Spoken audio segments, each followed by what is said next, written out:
So this section is talking about the trig functions of special angles. This would be on page 54 in your... Hi everybody, we're looking at the trig functions of special angles. You need the title, the date, and then page 54, which is what I'm going to look at below. So you don't have to copy any of this page down. It's available on in your book or online. And what I'm looking at here are known as reference angles. Reference angles are angles that are in reference to the x-axis. So if I look at these three examples here, I have an angle. These angles start over here at the initial side and rotate. The angle that we're looking at, though, for the reference angle will be these angles that would make a right triangle with the x-axis. So I'm talking about this angle, this angle, this angle, and your book calls those theta prime. Let's find some reference angles. So you want to copy down the directions and example 1a, and then we're going to go ahead and solve it.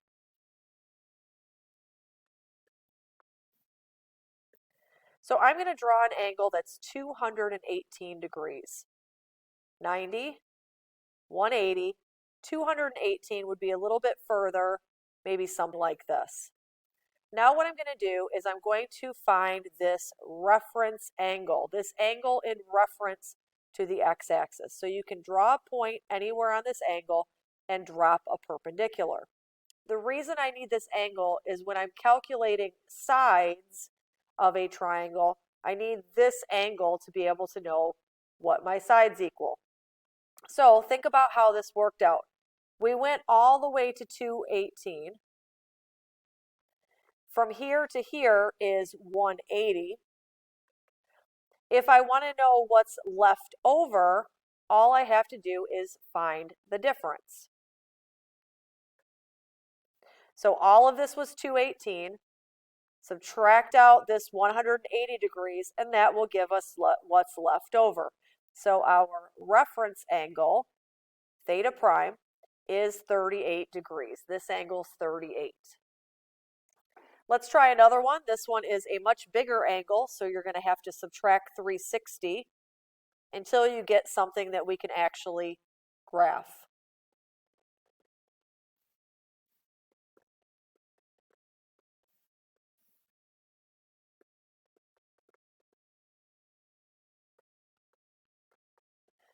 And you'll notice I'm having to subtract this several times before I get a coterminal angle that I can graph of 307 degrees. Initial side, you're going to rotate around counterclockwise, 90, 180, 270. Remember, 270 is down here.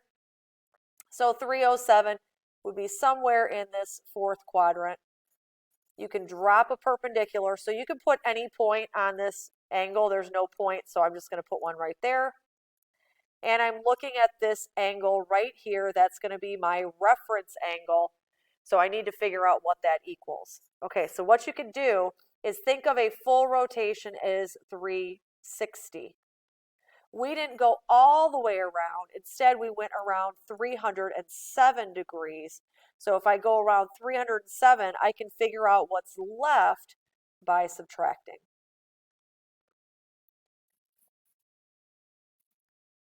So my reference angle, this angle right here, is 53 degrees, and your book calls it theta prime. Okay, try this one. Go ahead and find the angle coterminal, and then graph it.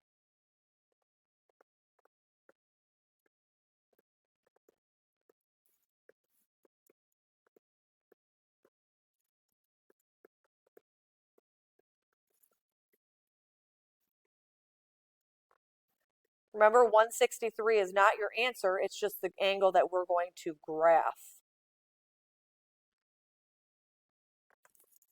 I'm just making a rough sketch. We've rotated 163 degrees, and I'm going to make my angle. I'm looking for this little angle here. Again, this is always in reference to the x-axis, called your reference angle. If I had gone all the way over, I would have gone 180. I only went 163 degrees.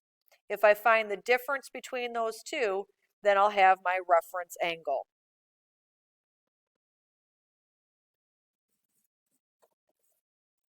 Part 2 of your assignment is asking you to find the exact value of the 6 trig functions using what we just did to find that reference angle.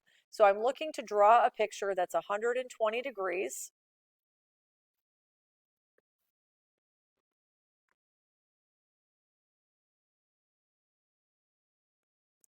I'm going to drop the perpendicular. Again, you can put the point anywhere on this angle, just make it so that you can draw a triangle. These are not drawn to scale. In other words, these are just general sketches. And before I start labeling stuff, I need to remember what my ultimate goal is here. It's to find the 6 trig functions.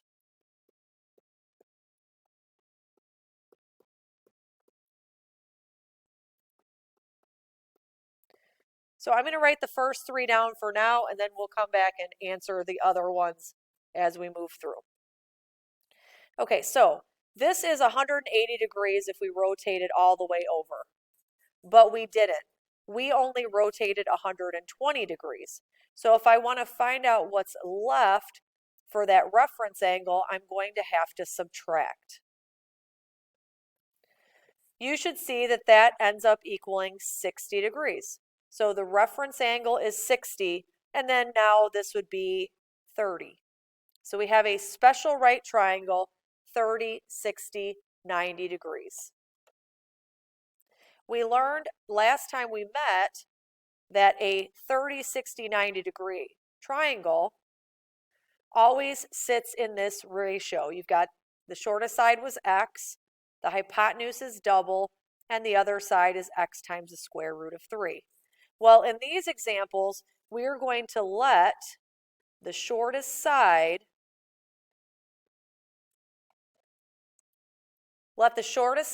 equal 1. And that's just what the book directs you to do. We've done this in the past where we didn't know a length, so we said, oh, let's let it equal 1.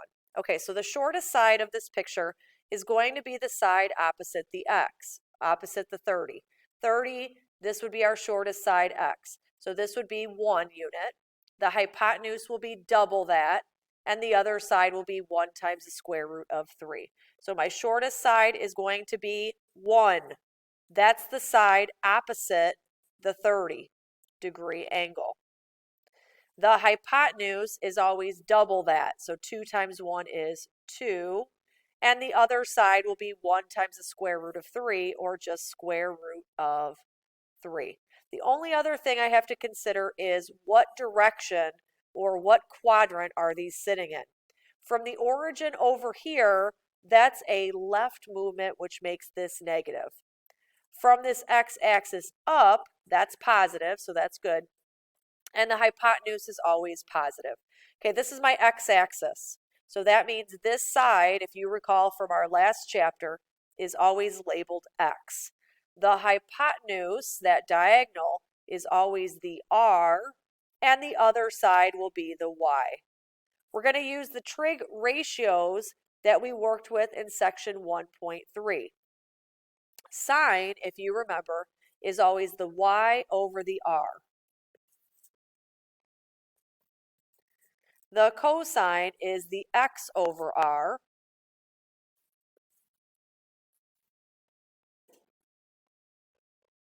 And the tangent is the y over the x.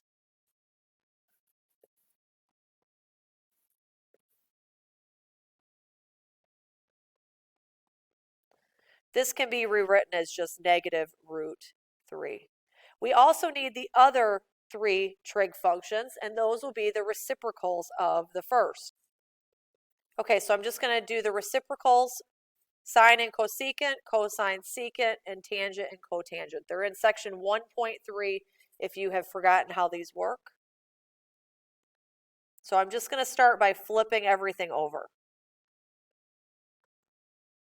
And I'm going to always go back to the original if I have simplified something. Reduce or rationalize if needed. So this top one, I'm going to have to rationalize it. You don't want to leave a square root in the denominator.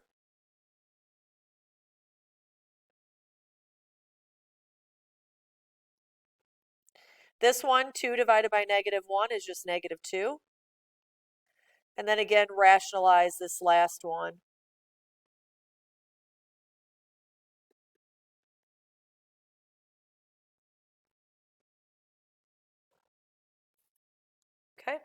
And then just make sure everything is simplified. And so now you've answered the questions. We're just finding the 6 trig functions of the given angle. Okay, last one. Notice this is negative, so I'm going to have to find the coterminal angle.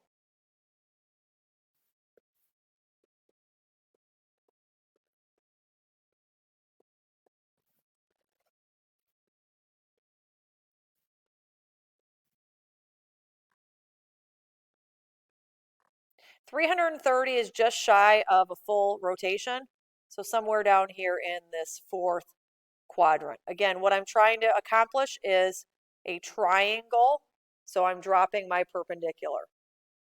If I went all the way around, I would have rotated 360, but I didn't. I only rotated 330, so I'm trying to figure out what's left for this angle.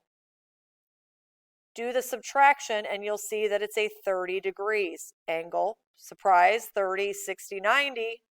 It's another special right triangle. Okay, so we saw a minute ago that if it is a 30-degree angle, the shortest side, in this case, we're going to let that equal 1, is opposite that. So here's 30, so that means our shortest side is over here. The hypotenuse, which is the diagonal, is always double, and the other side would be 1 times square root of 3 or root 3. Let's check for positives or negatives. If I go to the right from the origin, that's positive. If I move from the x-axis down, that's going to be negative. And the hypotenuse is always positive. Okay, let's label the sides. The x-axis, so this is side x. The hypotenuse is here, so this is side r. And the other side is side y. So that's the same thing we did when we did these similar in chapter 1. We were labeling it same letters, x, y, and r. Okay, so ultimately what we're finding is the 6 trig functions of the given angle. So I wrote negative 390 in parentheses, so it doesn't look like I'm subtracting 390. Sine. The sine is the y over the r. If you don't remember this, look back to chapter 1. I believe it's in section 1.3. So it's negative 1 over 2. The cosine is the x over the r. And the tangent is the y over the x. So far, this is the first one we need to rationalize.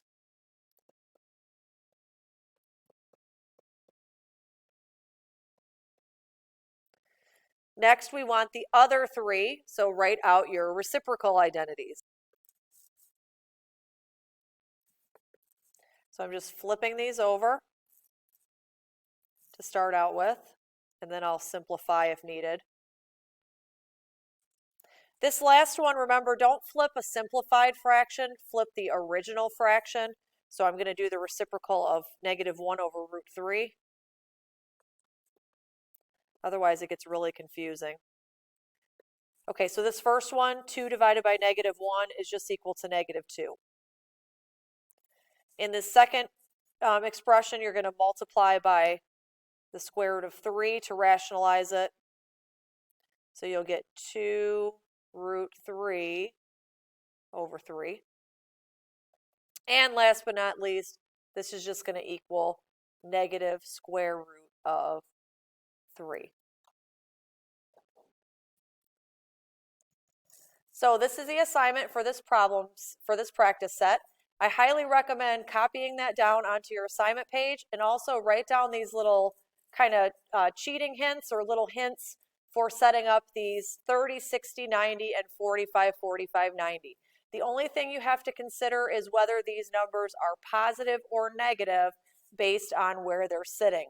Remember, your hypotenuse will always be positive. Have a great day.